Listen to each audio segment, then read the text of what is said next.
All right. So what would the range be for somebody with hyponatremia, decreased sodium in the blood?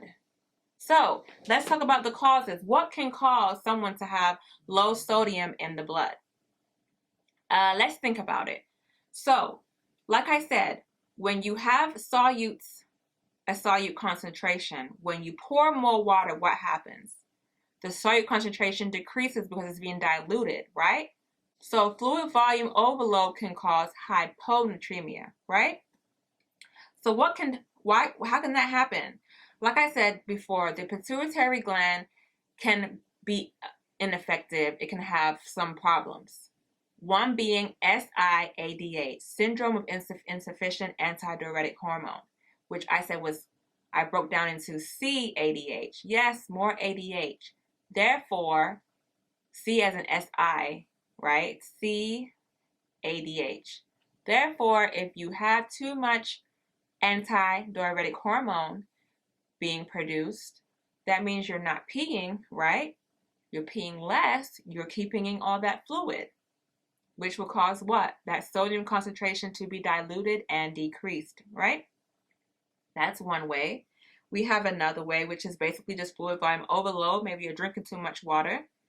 We have one here saying heat exhaustion, high fever, diaphoresis causing dehydration. All right, so basically another way you could lose sodium is when you are sweating too much. I'm guessing here when they say heat exhaustion, high fever, diaphoresis, all causing dehydration, this will be really due to where sodium goes, water follows. So if you're sweating out all your fluids, sodium is going along with it and other electrolytes as well. So that's another way that you could have a low sodium concentration. Then you have the adrenal insufficiency, which is Addison's disease.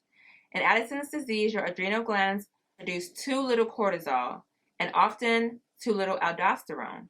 And we know that aldosterone causes sodium reabsorption. So if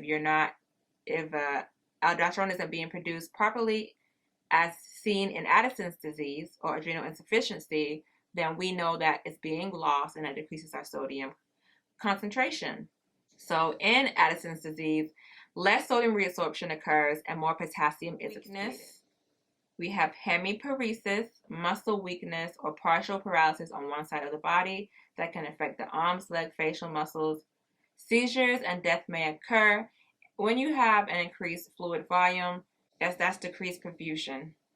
So therefore, we're going to experience those signs and symptoms because the body needs those foods, nutrients, and oxygen. And if it cannot perfuse and do that because of all that increased tension, that increased pressure, then they may experience those things. So what interventions can occur if somebody has hypervolemic hypernatremia? Let's get rid of these fluids. The fluid is too high in the blood and it's seeping into the tissue. So we need to get rid of these fluids, right? Diuretics. So yeah, we'll do, if the kidneys are not working right, then maybe they put them on dialysis, right? Let's get rid of this. Let's get rid of the sodium content because the kidney is not doing what it's supposed to do. Let's check for airway precautions because like we said, when you have an increase in blood volume, it can affect the brain because you have cerebral edema and we have confusion and all kinds of symptoms going on in the brain, including they might aspirate, right? So we need to make sure that their airway is good and they have nothing by mouth because they might have issues swallowing, right? So they must be NPO. Limit water intake for hypervolemic hyponatremia. Yes, that is it for hyponatremia. Like I said, we have two different ways we can get hyponatremia. Hypervolemic hyponatremia, which means increased volume in the blood, decreasing that solute concentration, specifically sodium. And then we can have hyponatremia, decreased sodium content, if we are letting out all of our fluids because where water goes, sodium follows. They have diarrhea, vomiting, all those things can decrease all electrolytes really, like a lot of electrolytes. But particularly today, we're talking about sodium. And don't forget, whenever that's out of whack, we will have central nervous system effects. They're going to be on MPO because they may not be able to swallow. They might even have, if it's increased fluid volume, cerebral edema, we could have hemiparesis. The same kind of signs and symptoms as stroke, because with stroke, you have a blockage in the brain, right? Due to a clot or, what would it be? Due to a blockage, maybe a fat or something might be blocking that blood flow, right? Either way, perfusion is not occurring.